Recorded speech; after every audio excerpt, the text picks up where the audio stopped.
حفظ القرآن عند أخينا أحمد عنتر وأخينا محمد ناجح. طبعا احنا عندنا بالصلاة على سيدنا النبي الأيام دي شيء جميل. عندنا محاضرات أخينا بيدينا من جنة كل يوم سبت، ونلم الشباب ونعرفهم حب حضرة النبي صلى الله عليه وسلم.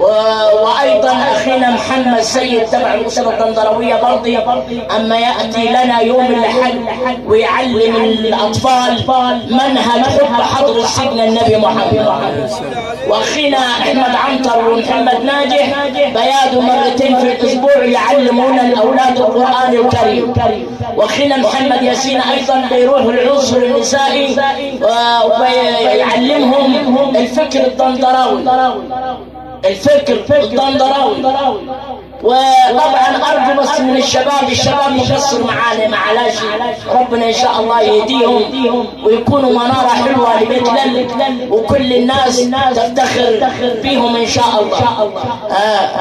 فرحه ما اسمه في الميكروفون ما اسمك ايه؟ الله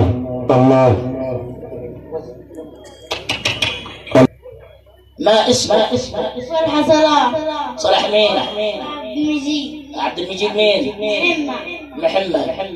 طيب القرآن كم جزء؟ 30 جزء. يبقى القرآن 30 جزء.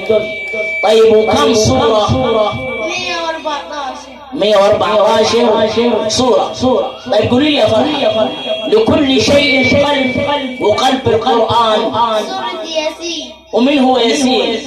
هو سيدنا النبي. اللهم صل عليه أعلى شوية. من هو ياسين؟ سيدنا النبي. من هو ياسين؟ سيدنا النبي. تمام سيدنا النبي. طيب لكل شيء عروس، وعروس القرآن سورة الرحمن. دلع الله أكبر. طيب ما أول سورة نزلت في القرآن؟ العلق. طيب ما هي أعظم آية؟ آية الكرسي. طيب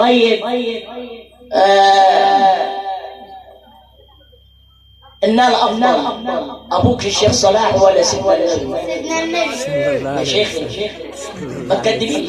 لا سيدنا النبي. يا أبوي أنا أفضل. لا سيدنا النبي. من قلبك. طب الدليل هو قال الله تعالى النبي أولى بالمؤمنين من أنفسهم. الله أكبر. نحن المحمديون ولله الحمد.